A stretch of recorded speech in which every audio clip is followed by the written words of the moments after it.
Throughout history, archaeologists have discovered many artifacts that have left them confused. Many of them we still don't know much about today. One of these artifacts is the Antikythera mechanism, found in 1901 off the coast of the Greek island, Antikythera.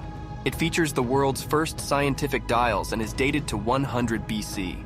Greek inscriptions can be found on the faces of the mechanism, which indicate that it was used for astrological purposes. When it was still functional, it followed the movement of the sun and moon across the sky, meaning it was able to track years and lunar phases. These weren't its only uses, however. It had a 4-year dial for the ancient Olympic Games, and even had symbols which corresponded to when a solar eclipse would occur. This may not seem too impressive compared to the technology we have today, but the ancient Greeks had an understanding of astrology that was advanced enough to build a complex machine that wouldn't be replicated until a millennium later, when medieval cathedral clocks were built.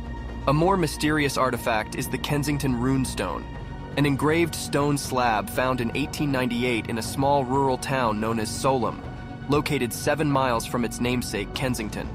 It's a sandstone slab weighing almost 200 pounds, inscribed with Scandinavian runes and even 3 Latin letters. The runestone tells the story from the point of view of a Norwegian traveler who is on a journey from Vinland through the west, along with roughly 30 companions. A few men from the group went fishing in a spot a day north from the stone, but when they got back, they found 10 men red of blood and dead. The Norwegian dates his inscription to the year 1362. Some believe the stone to be an attention grab by the man who found it, as he was a Swedish American. However, if the stone is real, it means that Vikings traveled to America more than 100 years before it was discovered by Christopher Columbus. Considered to be one of the most significant archaeological discoveries of the 20th century, the Dead Sea Scrolls are a collection of scroll fragments, the most interesting of which are the biblical scrolls that include excerpts from every book in the Hebrew Bible. Other fragments of the scrolls include documents, deeds of sales, and even marriage and divorce records. It's incredible how these fragments have survived for such a long time due to the arid climate of the Judean desert. Usually papyrus, the material many of the scrolls are made out of, usually lasts for around 200 years.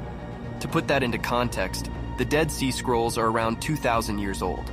The Dead Sea Scrolls are also extremely important when it comes to the Bible's composition. Before their discovery, the oldest copies of the Hebrew Bible were 1,000 years old, meaning the Dead Sea Scrolls are a millennium older.